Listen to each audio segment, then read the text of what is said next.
we Palestinians, we don't have to actually make anything up. We don't have to look into facts. All we have to do is sit with our grandparents and just listen to their stories. We just have to listen to their stories. They can take away whatever they want to take away from us, but they cannot take away the history that our grandparents lived. They can't take away the fact that my grandmother lived in Palestine and her mother had to put coal on her face so that the IDF wouldn't come and take her from her home. They can't take away the fact that my grandmother walked with her younger brother who had to drink, and I'm sorry to say this, had to drink pee because they were going to die from dehydration while walking for hours.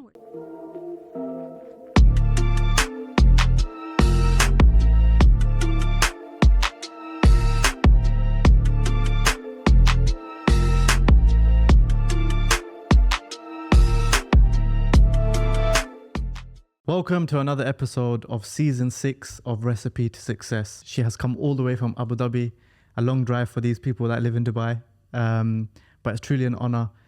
Relationship and communication speaker, Noor Alhuda. How are you, Noor? Hi, Humza. I'm good. How are you? I'm great. Thank you so much for coming on and for obviously the drive as well. Thank you for having me. So for anyone that doesn't know who you are, I know you've gone viral recently, especially in the UK and in the UAE as well. But for anyone that doesn't know, why don't you give us a bit more of a background? Sure. I'm Noor Alhuda. I am a communication and relationship coach and trainer, an entrepreneur. I have recently launched my business of Noor Alhuda Talks, where I offer courses on communication and relationship management.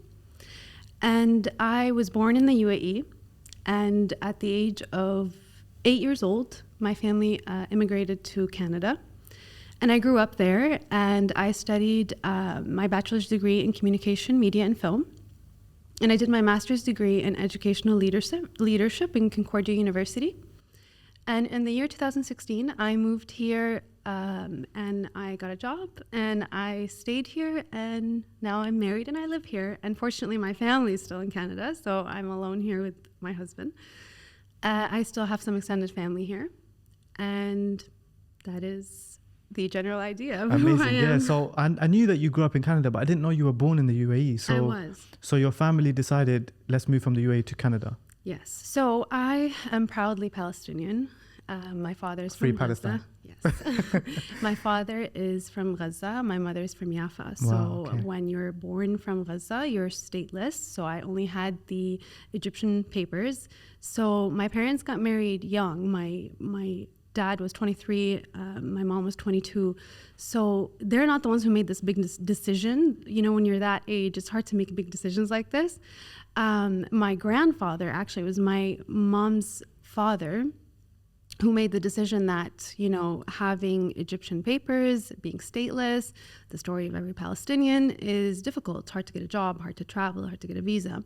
So he thought for his grandchildren, he told my mom, and he presented the idea, why don't you guys go to Canada and I could help you? And he was a very responsible, determined man. So he made sure to help with all the applications and everything we need. And it was a decision that was quick, but it happened, and we had to move for that reason. Wow, and it's inspiring, even more so because of everything that's happening in Palestine at the moment. And I think the world, I guess, has now kind of opened their eyes way more than normal. Yes. But this is the reality for people that have been living there for many, many years. Yes. I actually sat down, I think about a year ago, with a gentleman called Dr. Mahmoud Al-Bari. Mm-hmm. He's from Palestine as well. Yes, I know. Yeah. Yes, I know. And he went into detail about, life in Gaza and the fact that, it's just so much hopelessness. And he goes back there regularly to try and really inspire. And he said that, in fact, even though there's so much hopelessness, there's still so much talent. Mm-hmm. There is. And, only a few are able to really get out or have the determination to really do, I guess, what your grandfather inspired as well.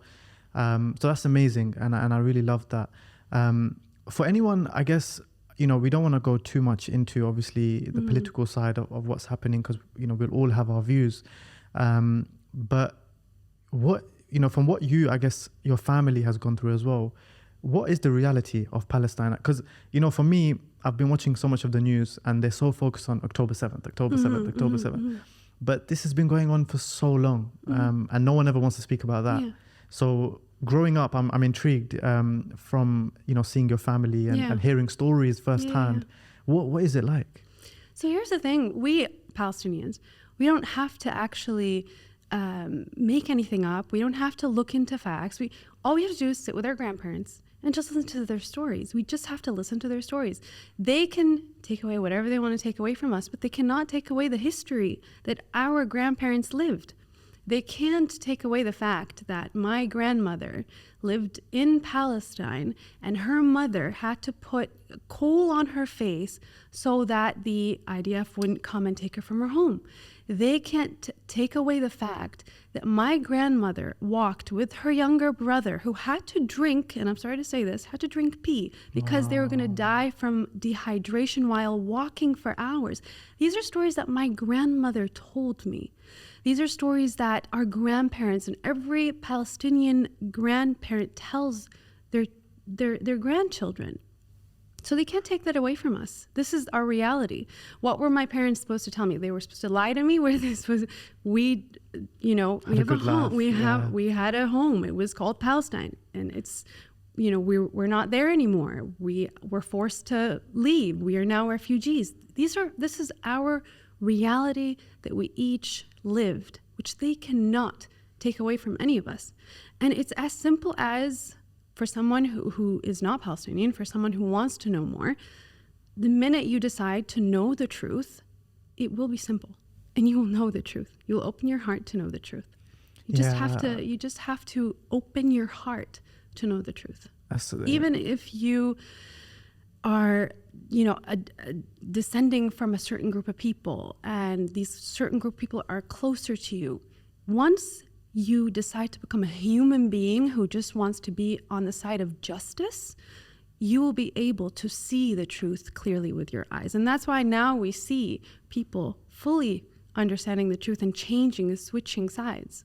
Yeah, I think the beauty now as well is that we get to see it through social media, because before social media, you would only know the news based on turning on the TV. And I think so many of us now, especially in the Western countries, because I'm from the UK, when we turn on the TV, it's almost like now we know that what they're telling us is just not reality. Yeah. It's so one-sided. And I think, people have really seen that now, and it was probably the case all along, in any kind of news really, but it's just because of now we're able to see it. It's a lot more enlightening and kind of we can see it. But I think from your case, it's even better because you actually know the stories. So it's crazy to actually hear some of those things. But obviously our hearts and prayers are with them. So and obviously hats off to your family for being so bold and allowing you to be here right now. Well, it was easier on my family because their families were the ones that were forced to flee. So they grew up in different countries, still being stateless, still having an identity crisis, still trying to fit in, still trying to make a home out of a country that is not originally their home. But for those who stayed, like the people in Gaza now, that's where the real calamity is. That's where the real difficulty is. Yeah, no, definitely. But they did take that step. And alhamdulillah, you are now doing great things, as you mentioned. But I want to know how you actually got into the whole communication and relationship side of things, because obviously you studied in that realm. You moved back to UAE, and I guess that's when your career started in that field. Yes, so I studied communication, media and film. It was a theory of communication and also media and What film. inspired that, you doing that course or that degree? So the way that I see the journey that I went through, it was never, nothing was actually planned for me. It was almost like life was always pushing me towards something. And my mother was always the one there, like the voice always saying, because that major, communication, I initially was more interested in psychology. I was more interested in sociology. I was more interested in other majors. And because you don't really often hear communication as a major, right? And my mother, out of nowhere, and I don't know why, she's just like, just apply for this major. Because I saw it somewhere and I just apply for it. So that was one of the reasons why, and I literally only did it because she told me Wow. to. And that was one of the reasons why I applied for it. Now, when it comes to me being in that field in itself, public speaking and motivating, and it started way back. It started way back in my childhood. As long as I can remember, the minute I started saying my first words, it started in school, actually. Ever since I was younger, I was always chosen to give gigs. I was always chosen to be on stage. I was always chosen to give the speeches and the morning announcements and whatever songs. And so I guess it was the way that I publicly spoke even as a kid. So it's, you could say, a talent I had as a child. So was that just your public speaking ability or the confidence as well? Well, they come hand in hand. The confidence comes from the home.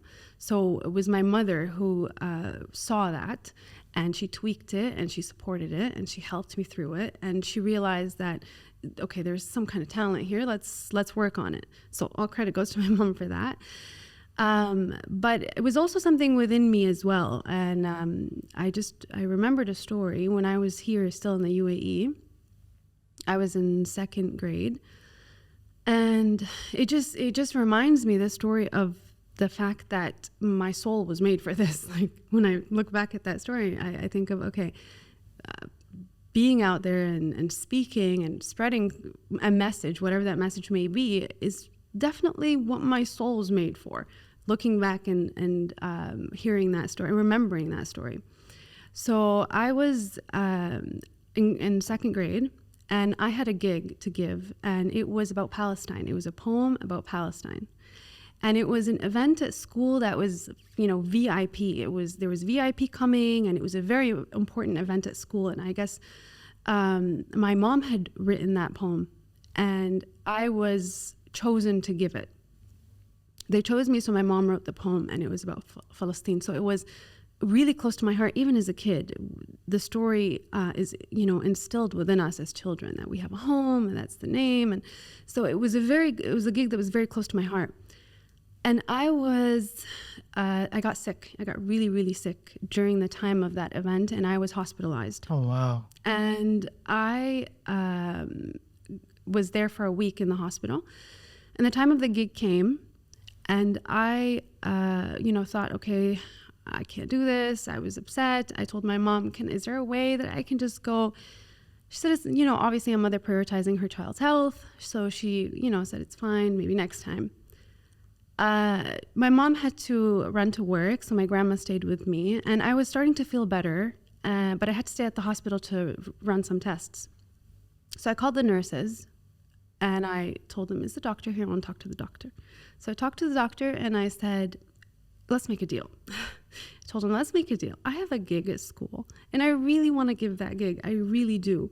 I know you have to still run some more tests. That's why I'm here. I'm feeling a bit better, but I promise, let me go, give the gig, and come back, and you can run whatever tests you have to run, because I'm feeling better. So the doctor said, okay, you convinced me, but it's been very difficult to put the cannula in your hand because I also have very, very tiny veins. So it's very difficult for nurses and doctors to get a vein. So he's like, go, but we're keeping the cannula in your hand so that we can make sure that you're back to run more tests. So I'm like, okay, fine. So I put on my Palestinian thobe as a second grader, and I called my mom, and I was like, come pick me up. I made a deal. Actually, the doctor called my mom. A doctor called my mom and told her, I made a deal with your daughter. Come pick her up. She's going to do the gig and come back. My mom's like, what?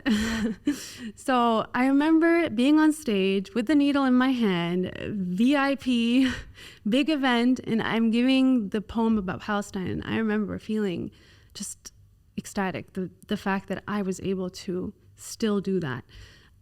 So remembering that story as a kid, as a second grader, having that determination to spread that message that meant a lot to me, makes me feel like, okay, this has been a part of my path. This is a journey that I made for, I guess, ever since I was younger. Wow. So then when you then got to an older age and you graduated, what inspired that course to actually then take charge? Because obviously the ideology of you being great at that and then pursuing a career in that is obviously two different things. Right. Some people don't necessarily execute what they're good at or what they even feel sometimes is innate.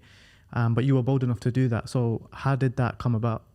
So I'm a strong believer that you going with the flow, meaning trying out different things, getting experience in different fields is what allows you to find what you're made for, and not the other way around. You don't sit there and say, okay, this is what I want, and that's what I'm made for, and that's what I'm going to pursue.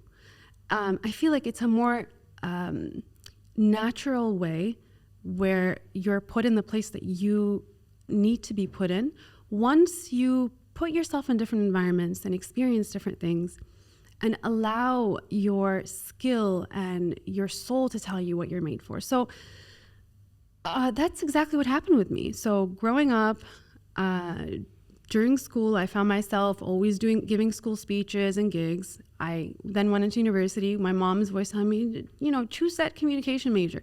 In high school, there are actual courses that help you find out what you want to become, civics or civil class. And I, for the longest time, was so convinced that I wanted to become a medical lab technician. Completely different realms. So it's okay not to know. It's okay not to be 100% sure what you want in high school, in the beginning of your 20s. But it's good to try different things and to experiment and to listen to honestly what the people around you tell you, the strengths that they see in you. And also sometimes your inner voice, because yes, then you know what you don't want to do. If you've tried it, then okay, that's not for me. Exactly. So it all started when I started my major. And in university, I had a radio show. There was a radio station at the university.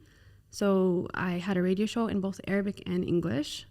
And it aired on a radio station that was in Windsor, Ontario, where I lived, and Detroit, because we're a border city. So that was the beginning of creating content for me. So I created the content of my radio show. It was called Reviving Rhythm. And I even put the episodes on YouTube at that time. I was still first or second year university, and I kept going until the end of my university years with the show. And after I graduated, I did my master's in educational leadership. And that's when I started to pursue different areas in communication. I started with corporate communication. And then I realized that, no, that's not where I belong, not behind a screen in a corporate. And I'm not made for it. So that's when I then pursued my certification in coaching.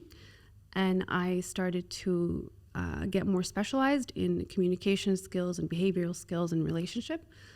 And then I created course content and public talks on the subject. And I was giving them in different places and events, into trainings to public sectors and private sectors.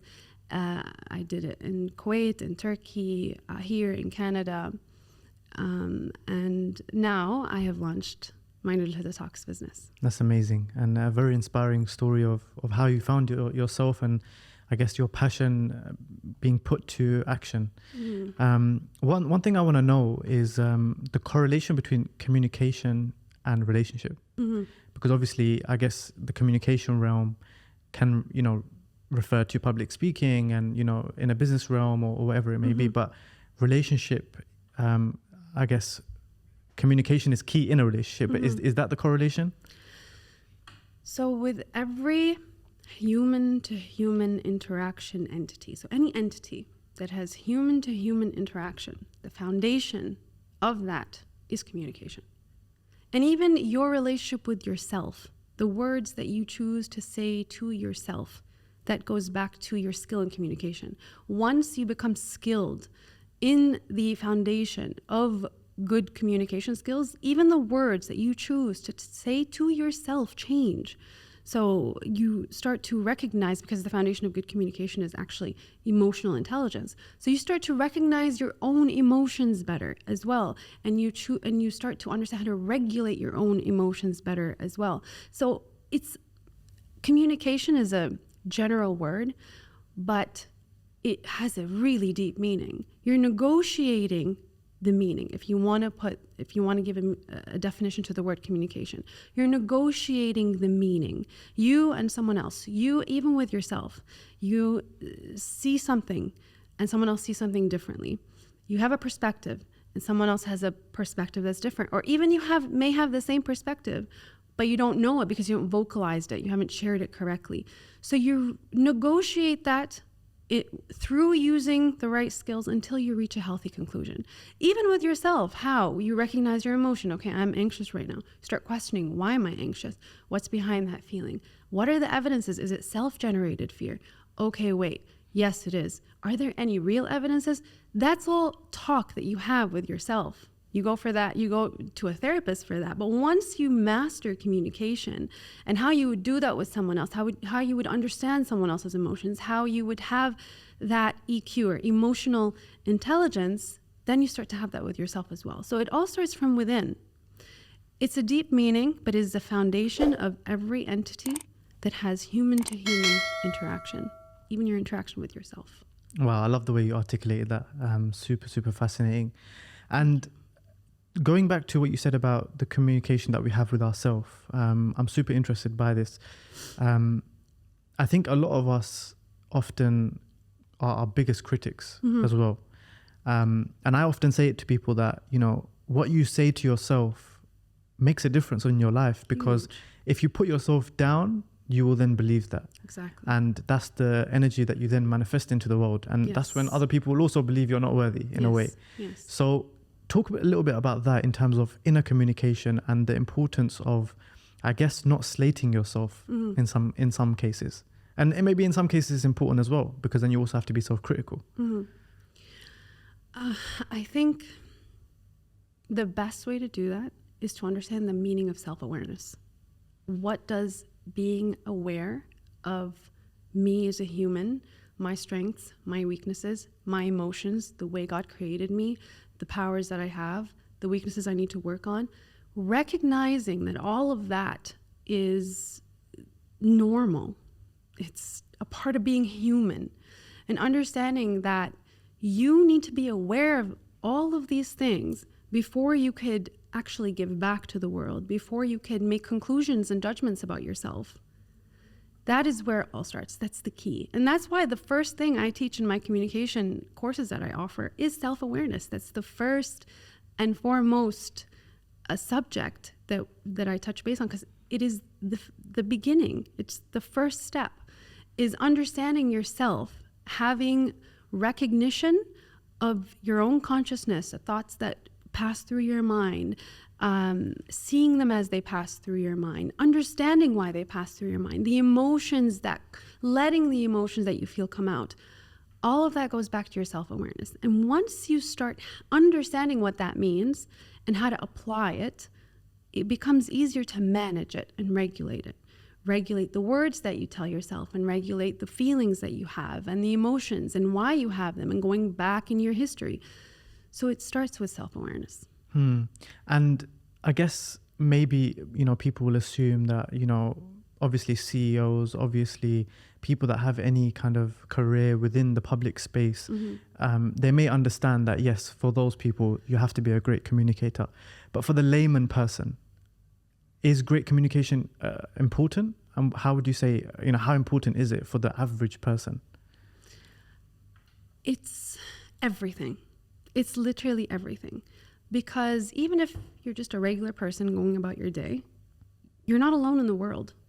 Do you have parents? Do you have siblings? Do you have a spouse? Do you have friends? The minute you're able to maintain your close and healthy ties, the minute you will become healthier as a human being. And that's what studies and statistics show, that the healthier relationships you have, the better well-being you have. The stronger and bonds that you build, the better you feel about yourself. Because there's a reason why we're all on this earth together and not individually separated, right? So there's always going to be someone else with you, despite where you are, what position you are, and despite your your job or what position you have. And like I said, even if it's no one around you, communication helps you with your self-awareness. So it's for everyone. I love that. And what do you think, from your experience, makes a good leader? Because I know obviously leadership is also something that you talk a lot about, and that you inspire a lot of people with, or help them kind of unleash their best version of themselves when it comes to leadership. So what do you think makes a good leader? Okay, so there is a leader and there's a great leader. There's a leader that, he knows how to lead. He runs a company, a good leader in his home. Some people like him, some people don't. He impacts somewhere, doesn't in other places. And there's a great leader that's very influential, impactful, loved by everyone, and is just so great. And I think there is a difference between a great leader and a good leader, and that difference is two things. And the first thing is humility. Humility, humility. And the second is the way to apply that humility as a leader, because you obviously have to understand how to apply it and still be a good leader, is communication. So why am I saying humility? Let's look at the most revolutionary leader on earth. The leader that led the biggest tribe, the biggest Prophet Muhammad, peace be upon him. And what was his nickname? His nickname was As-Sadiq Al-Amin, the honest and trustworthy and loyal. And for someone to reach that level of moral integrity, because integrity is being honest and trustworthy. If you search what's the number one characteristic of leadership, it's integrity all the time. But what leads someone to have that integrity? What leads someone to be fully honest and truthful? How could you be fully truthful about everything, even about your own mistakes, if your ego interferes one bit? If your ego or pride interferes and you're not walking humbly, you won't be able to see the goodness in others, because you'll always think you're better especially in that position of leadership. You'll always feel privileged maybe to treat someone a certain way. You'll always feel entitled. You'll always feel like it's okay to treat someone like they're less. And that will allow you, as trustworthy and honest as you may be, still not be able to practice that honesty and trustworthy to the level that makes you a great leader. And that's why even in the Quran, Allah subhanahu wa ta'ala says, O you who believe, say words of appropriate justice. قولوا قولا سديدا. Allah will amend your actions. He will amend your deeds. In that verse, Allah says قولا سديدا. So the word sadidan in Arabic means words of truth and purposeful. So words that have a purpose, a good purpose, and are truthful. And you can't say قولا سديدا, words that are purposeful and truthful, if your ego or pride interferes at all, because you will put yourself first and you will not be able to take the goodness out of others. So in that verse, the miracle is Allah says, قولوا قولا سديدا, your actions will be better. So it starts with the things you say. It actually starts with the words that you say, your communication. So being humble, putting that into good leadership is learning how to actually say the right things. So humility and communication, in my opinion, reaches someone to the moral integrity of being a great leader. Wow, that is a great way to put it. I mean, you're right. Who is better to look at than the best leader? And I think we often get caught up in looking at, leaders who we think, maybe they've built the biggest companies, or, they've done great things in their own careers.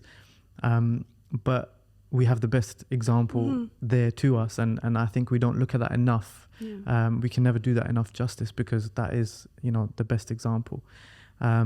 I want to talk about greatness as well, because I guess that also links to the Prophet Muhammad sallallahu alaihi wasallam as well.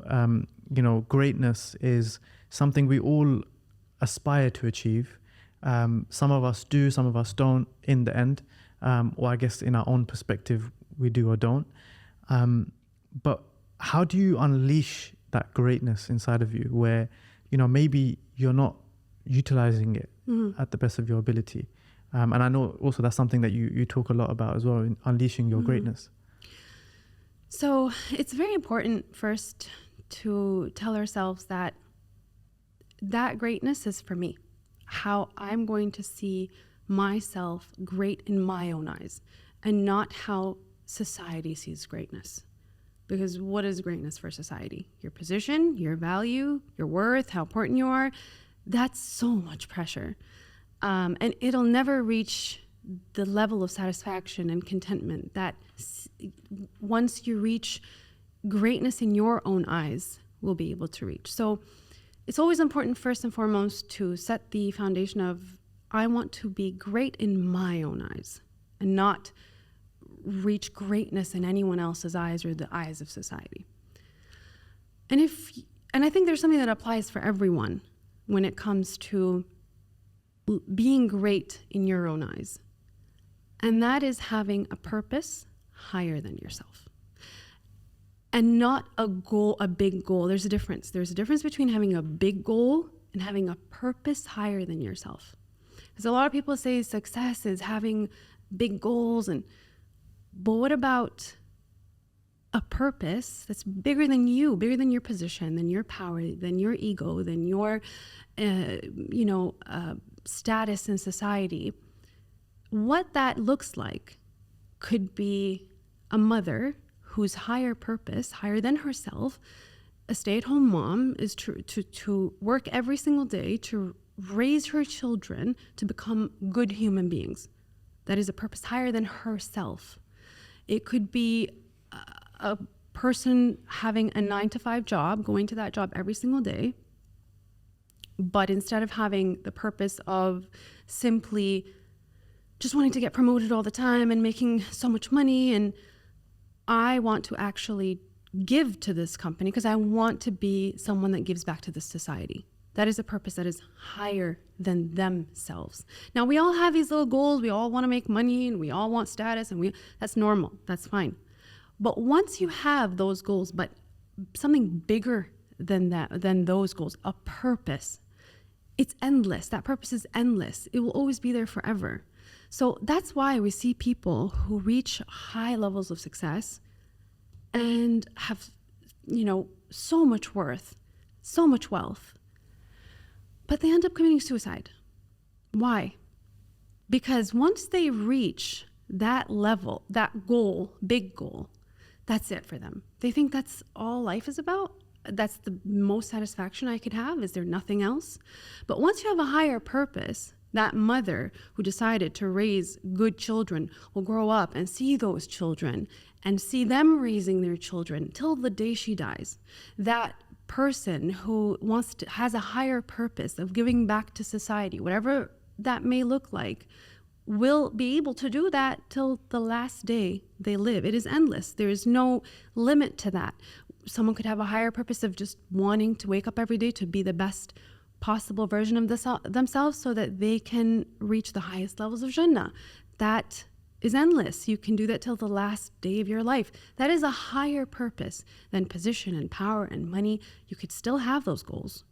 But once you have a higher purpose,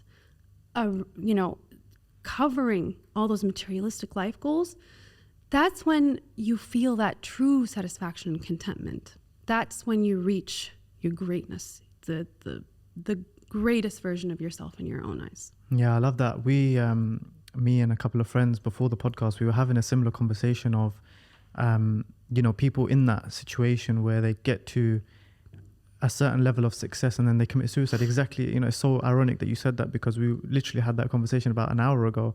And the actual goal of life not being success, but rather contentment, because we often get caught up in worldly matters, and like you said, there's nothing wrong with aspiring to achieve success or having big goals, and we all respect that. There's no harm in doing that, but side by side you should also then shape your life in a way where you do have that goal of contentment, because you could have no success but have contentment, and you can have all the success and have no contentment. So really the goal that we should all be aspiring for is contentment. And, you know, I think people often also conflate that with happiness, because I often say happiness is not a consistent emotion. It's something that comes in moments. And it's not a sustainable thing to have all the time. You know, as human beings, we're designed to be sad, we're designed to be angry, we're designed to have all of these emotions, and that's the beautiful thing about us. But contentment is a constant. And I find that from my own experience, that the people that do achieve that level of contentment is, like you said, you know, they have a purpose, and often a selfless purpose that is not only bigger than them, but, you know, it doesn't benefit them necessarily. You know, it's about the others. Or it comes down to their relationship with God and spirituality. Obviously for us that's Islam, and for others maybe that may be other things, but that relationship is so beautiful when you have that with God, because it becomes about, you know, this is not about me, this is about my afterlife, this is about, you know, my relationship with God. And it is such a deep thing that when you then conquer that and you do get into the consistency of that, you then get that contentment. Like the modern day version of that is meditation. But for us, we've had it for 1400 years where, you know, we pray 5 times a day. And so I'm always fascinated by these things of, you know, chasing contentment rather than happiness, and chasing contentment rather than success. Yes. And when you have contentment, you know, you're unstoppable. You can achieve those things. So where does the relationship of spirituality or religion come into that from your perspective? So even those who just have a purpose of wanting to be good Muslims, for example, if you look into our book of signs, our Quran, that teaches us, you know, our compass, that teaches us everything, the way to do that, the first thing Allah mentions is to give charity. And it has to do with other people. It has to do with helping the poor. It has to do with lifting the weak. And ihsan, to do good, and manners, to act well. So it always has to do with giving back to society. Even your relationship, your spirituality, includes you having a good role on this earth, whether it is with your children, whether it is with your wife at home, your parents. It includes you giving back and doing and having ihsan and having good manners. So even that relationship, it's selfish, but it also includes other people. It also includes giving back in this society. I love that as well, because charity is, when you give charity, you feel so good. You know, you feel like, you know what, I've made a difference today. Whereas when you go buy a designer bag, you're happy for 5 minutes, you know, and then you're like, oh, okay, what's next, you know? Because the charity is ongoing. Yeah. It's forever. It's higher than yourself. Yeah, and I think, you know, it goes back to how we're designed, you know? And I think we, like you said, it is the book of life, the book of science, where all the answers are there already. You know, sometimes we're searching for those answers ourselves when, you know, in reality, the answer's already there. But then when you experience it firsthand, you're like, wow, you know, this is the reality. Yeah. So going back to, you know, being selfless and you know, having humility and all of those things, where does one find their purpose? Because, you know, like you said, you know, naturally you can have those goals of being a mother and raising children, you know, whether it's giving charity or whatever it may be. But sometimes people are lost. You know, that's the reality. I think definitely in the West, we see it a lot, where people are almost like lost souls, and they don't know what they want. They don't know what inspires them. They don't know what their purpose is. They're deflated completely. Maybe even on the verge of suicide because they feel so empty. I'm not sure if anyone's ever come to you in that regard in your career of, you know, saying, I need help, you know, in that kind of space. But for anyone watching who maybe they're dealing with their problems alone, and, you know, they don't have anyone to talk to, and they don't know where to look, where to go, what would you advise them? Okay, so going back to spirituality, what is spirituality? So I practice spirituality through my religion, through Islam. And I choose to do that voluntarily, consciously, willingly, because I understand that my soul needs to be connected to a force greater than me needs to be rooted. Otherwise, I won't have a compass. And if I don't have a compass, I don't have a direction. And if I don't have a direction, I'm often lost. So I choose not to be lost. And that's what my spirituality gives me. It gives me direction. So whether we like it or not, that's the reality. And that's why even atheists, a lot of the times, you would see them saying things like, I was just watching an episode yesterday of the Squid Games, The Challenge, okay? And they were interviewing all the people doing the challenge, and an atheist was saying, I'm going to win with the help of God or something like that. But I'm an atheist, but I'm just going to say that. But why are you saying that? Because that's your nature. It's innate, yeah. It's your nature as a human being to have that connection. Your soul needs that. It needs that power. So it is a compass.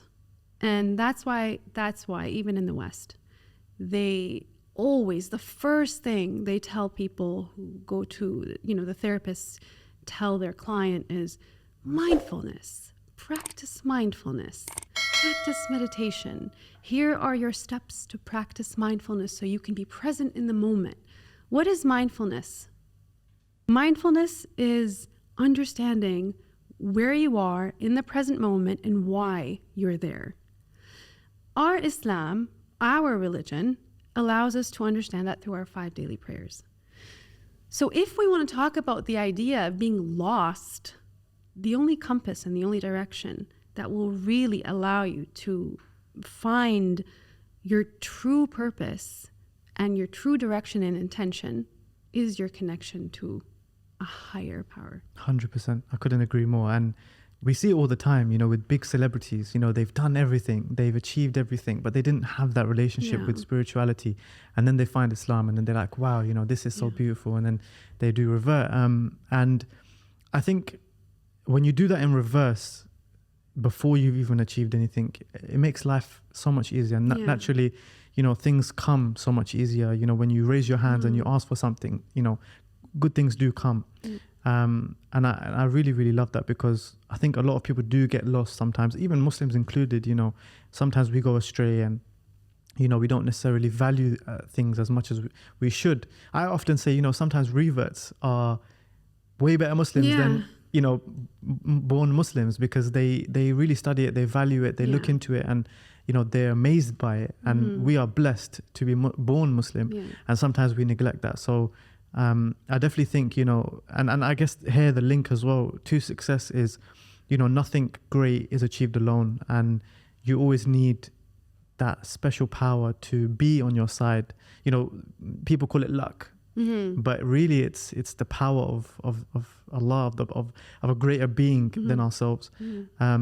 And Allah rewards those that he sees. He sees everything. So when you're dealing with things alone, when you're working hard, when you're putting in genuine effort, and you are selfless, and you are someone who practices humility, naturally good things will come. Maybe not always how we picture it as well, but then He's the best of planners. So I guess going back to what you said at the beginning, where you go with the flow, sometimes that flow is predestined, it's given to us, and it's not necessarily flow, it's guidance. And I think it's amazing that you also had your mum to also then guide you as well, because such a beautiful relationship that is.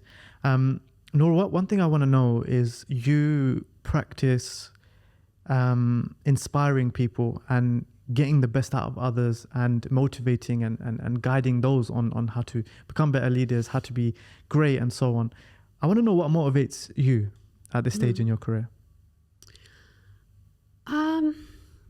Listen, I'm not a big motivation fanatic. Like, I don't wake up at 6 a.m. every morning and I have a big to-do list, and if I don't do it, then my week is off. Honestly, That's self-awareness though. I was just going to say, the thing that really motivates me is my self-awareness, is my recognition of my consciousness and my thoughts, and okay, why am I not feeling it today? Why am I not, why do I feel unmotivated today? What am I scared of? What are my fears? I have a big goal, long-term plan. I work towards it. I go day by day, whatever that day may look like. I have busier days than others. So your motivation starts from within, but it's not really the motivation that matters. It's the discipline. It really is the discipline. And you decide what discipline you need for your life. It doesn't have to be waking up at 6 a.m. every single morning and going for a run and then having a cold shower. Like, that stuff doesn't work for me. I'm sorry. But as long as I'm working towards reaching my long-term goal every single day, step by step, I like to take things slow. That's just how I am and who I am. I've hated myself for it for a long time. I always felt like, no, I need to be faster. I could have reached things way faster in my life if I was a faster person, if I could do so many things at one time and multitask so many things. But then I realized maybe that's my strength. That's just who I am. I like to take my time. I don't like to do more than one thing and juggle so many things at a time, because I like to do something and I like it to be special. And even on Instagram, I don't post so many videos because I like to post videos that are really strong and meaningful, even if it's just one, and sometimes that hurts my engagement and so on. But that's just me, right? So I don't try to change that anymore. I don't hate myself for it anymore. I just try to embrace it and understand that actually this may be a strength. And I started to discipline myself more and set goals for my long-term goal and go about it day by day, whatever that day may look like. Going to your Instagram, one of the things that you went extremely viral for recently was the languages video. Mm-hmm. And when I watched it, I was like, wow, she knows 14 languages. But then obviously we spoke and you said, I don't actually know 14 languages. You know what? I actually just practiced it. And the way you executed it was so great. Like, I would have believed it. I guess maybe people from those countries maybe didn't know. Mm-hmm. But how important is your Instagram to you in terms of, linking it to your goals as well? And how also did that video come about? What inspired that video? Because I was super curious by that. So obviously I had a big responsibility that I have to do something. I have to do a video, but I don't want it to be just any video.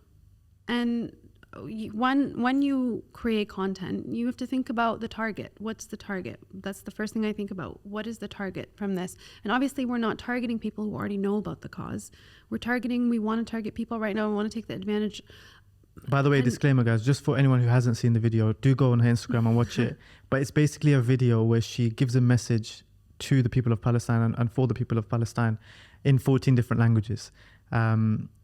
I guess in order to connect with people from all over the world. Yes, that's the purpose exactly. Is our target is to give the message to those who are not aware of the cause, to grab their attention. And obviously my skill in communication helped too, because I'm able to understand what grabs the attention of people in terms of digital content. So when someone, for example, I made it as a form of a game, so I posted it on TikTok, and a lot of the comments are concentrating more on what language is actually my first language. But I knew that they had to go through the whole video, even if they're just trying to play the game of knowing what language is my mother tongue. They had to go through the whole video, and they had to listen to every word I'm saying, and they had to be critical about it, and they had to see what it if I'm saying it correctly, which means that whether they like it or not, the message was passed on, even if that wasn't their purpose of watching the video. So that was the purpose of having it in different languages. I'm more about quantity than quality, and I felt like that's something that would be of quantity rather than just posting a million videos of the same thing, or that may or may not get a reach. And that was the purpose of it. Where did your Instagram career start from? Because you've got hundreds and hundreds of thousands of followers. And your engagement's crazy. People love the content that you put out, and of course there's a creative genius element when, like you said, this video took a lot of planning and thoughtfulness to actually get the execution that it did. So where did that start for you, your Instagram journey? So it was a coincidence. I actually decided to once I had Snapchat. It was when Snapchat was starting. It was back 2016, and I had a Snapchat where I just had some close friends and family, but also I had it opened public. So because of my radio show, I had people who had added me on Snapchat. It wasn't a big number. It was just like a few thousands. And I recorded an interesting fact, and a lot of people ask me to upload it on Facebook. So that's when Facebook and Snapchat, not yet Instagram. Okay. Instagram was just more pictures. Facebook was super high engagement for videos, especially at that time. Yes. So I put that video together and I uploaded it on Facebook. And then I realized it's going viral. People like it. People like the idea. So I worked on my next one, and my next one, and my next one. So I started from Snapchat, then Facebook, and then started posting those videos on Instagram. And that's how it happened. So I guess it started with posting my radio show on YouTube, having some followers, like I said, couple thousands, moving on to Snapchat, posting a random fact, making it into a video, posting it on Facebook, that going viral, moving on to Instagram. So even that, you can see there's like just a flow pushing me to where I want to go. But I had always opened the door. So I hadn't, like, that's the one thing where I can say I credit myself is I wasn't afraid to be put in. You try things. I try things. Exactly, yeah. And I'm guessing now, obviously where you are now, I mean, you have such a huge following. I guess people also look to you for advice and responsibility. And now you have launched Noor Alhuda Talks, and you have got a lot of exciting things coming. For you, I'm curious, I guess it's a selfish question because I come from the social media world of, social media for business.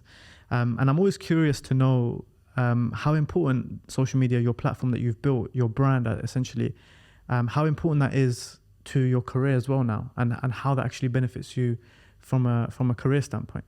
It's very, very, very important. It's I could, say, if not the strongest, it is very strong, powerful marketing tool and platform. And it is where you can be 100% yourself, and you're your own leader and manager in that platform, and you present yourself the way that you want. And I was able to, go through that success journey, or through that journey of reaching or fulfilling my greater purpose by the way that I want, without, someone telling me, no, you can't say this. No gatekeepers. You can't. So it was a huge part of my success journey. It was very important. And now we can tell how powerful it is. And even for those who the odds aren't in their favor right now, they still can't control everyone. It is 8 billion. It is 8 billion people's voices through a little screen. That's insane. So as much as, whoever is trying to control our voices, it hasn't worked. Yeah. Sorry, but and you know what? My rebuttal to that, I mean, of course, it's unfortunate that these things happen, and to a certain extent, there's a censorship and an element of holding our voice in. At the same time, we are still in a much better position than we were 20 years ago, because we still have a voice. And I was actually inspired by Elon Musk, because he bought Twitter for that very purpose of, he believed in freedom of speech. And actually, Twitter is the only platform that's not censoring voices on Palestine and everything that's going on. So, and also the beauty here as well is your journey on social media started small. And I always say that, people think, this person's got 100,000 followers, this person's got 1 million followers, where am I going to start? But everything starts small. Even those influencers that they look up to started small. So it's never too late to start. And, the beauty is that you have a voice and you're able to get it, even if it is censored to a certain extent. Sometimes you can beat the algorithm like you did.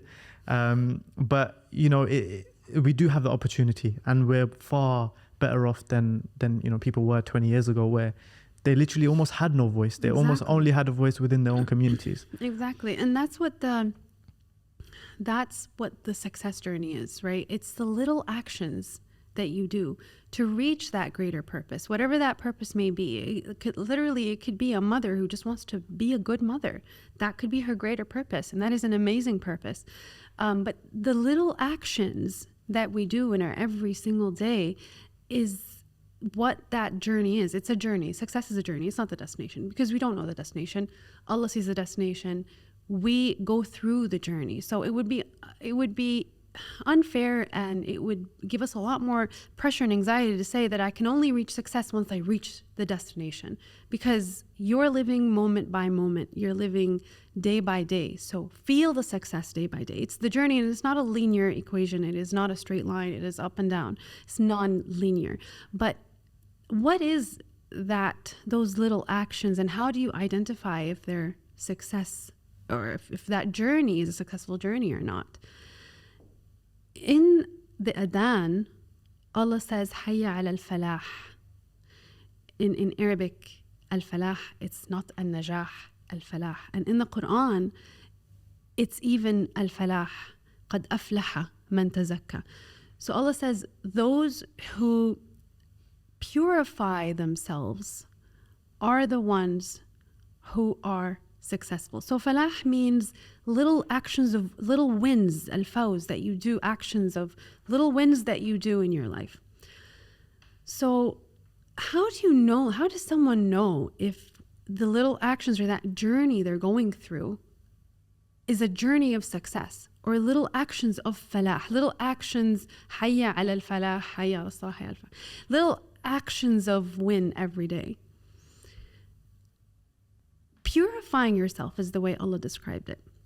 How do you purify yourself when you go through that journey? So basically, you're purifying yourself from your evil doings, from your ill intentions, from the things that you may feel like you want to do in a corrupt way to get to your purpose. You purify yourself from all those things.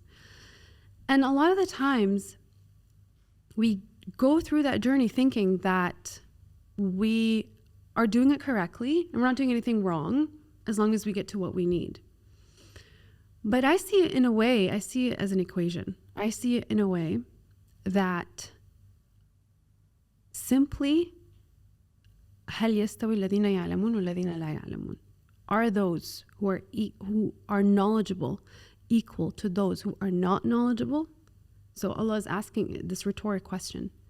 Basically, are those who have knowledge the same as those who don't have knowledge? It's a rhetoric question. He's telling us that if you're knowledgeable, or if someone's knowledgeable, they're not the same as those who are not knowledgeable. And we confirm that through another verse where he tells us that he will raise in high ranking and high decree those who gain knowledge. So the way to purify yourself constantly in that journey of success is to renew your ma'rifah, renew your knowledge so you can understand. So I'll give you an example. Even I'll go back to the mother, because a lot of mothers think that I'm a mother, I don't have a purpose, I'm just sitting. So no, you have a great purpose. But even as a mother, when you have that great purpose, how do you purify yourself every single day? Through knowledge. So if your parents, if it was you inherited the fact that disciplining children through yelling or through hitting, if you inherited that, if it's a part of who you are, gaining knowledge on how harmful that may be for kids, how traumatizing it may be, gaining knowledge on the right way to discipline or to parent your children, that is purifying yourself. So it is those who have ma'rifah and knowledge are the ones who are able to purify themselves more, whether it is knowledge in their religion, knowledge in science, knowledge in society, whatever that knowledge may be. That is the way to purify yourself every single day, to have that journey of success that allows you to reach your greater purpose that you have. So I think your question was about social media. So, I love to be honest how you got there. Yeah. So even those little things. I guess we were talking about success on social media. Yeah. So it's little steps, and I love how you tie everything back to the deen. I think it's so beautiful, and I really enjoyed this podcast because even for me, like, you know, these kind of conversations, I'm learning, I'm taking mental notes. I'm definitely gonna have to watch this one back because I think there's so much value in there. But it goes back to, you know, the ultimate thing, which is, you know, deen is the foundation of everything we do. And I think, you know, it's beautiful. I think it's definitely a message that we can all learn from and take. And I appreciate that you're kind of breaking things down in that way, because everything's there. Like it's written black and white, and we just have to extract that information. It's been a true pleasure having you on. Thank you so much. I just want to know, for all of the listeners and viewers that are now inspired by you, or maybe are already fans of you, what they can expect from you over the next kind of period. I know you've got a lot going on with Noor Alhuda Talks, and also where they can follow you as well. Yes. So what they can expect from me is a lot of good stuff, inshallah. I want to grow Noor Alhuda Talks more. I want to offer more courses. I'm now offering my Winning with Words course. Inshallah, the next date for the course going live will be announced soon, and other courses as well, and master classes, so they can keep updated with everything that I'm offering on my social media accounts. At Noor Alhuda Talks or at Noor Alhuda Official. I have one for just the business videos and the informative videos, and one where I share, different content. And that's where they'll be updated. Perfect. I'll put everything in the description as well. I hope you all enjoyed this episode. Lots of value. And by the course, I definitely can vouch for her. I mean, I'm a student here taking notes. Thank you, Humza. So I'll definitely do that. And maybe we'll do a part 2, because I feel like there's so much more that we can go into. And I know your platform is definitely going to grow, inshallah. So lots more to come. And make sure you do follow her. Thank you so much. Thank you, And Humza. any final message to the audience? Final message. I actually have a final question. Yes. Going back to that girl in second grade, what would your message be to her? My message to her.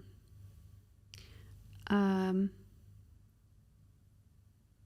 wish you can see yourself through the eyes of the people that love you. They don't see the flaws that you see.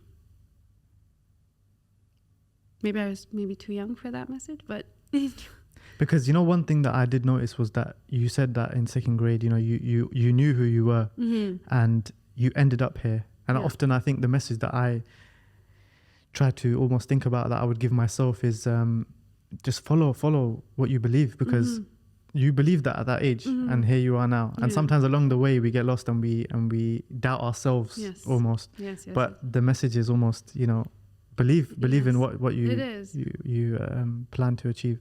Thank you so much. It's been a true pleasure. Humza. I hope you all enjoyed this episode, and we'll see you soon. Thank you so much for having me. Thank you.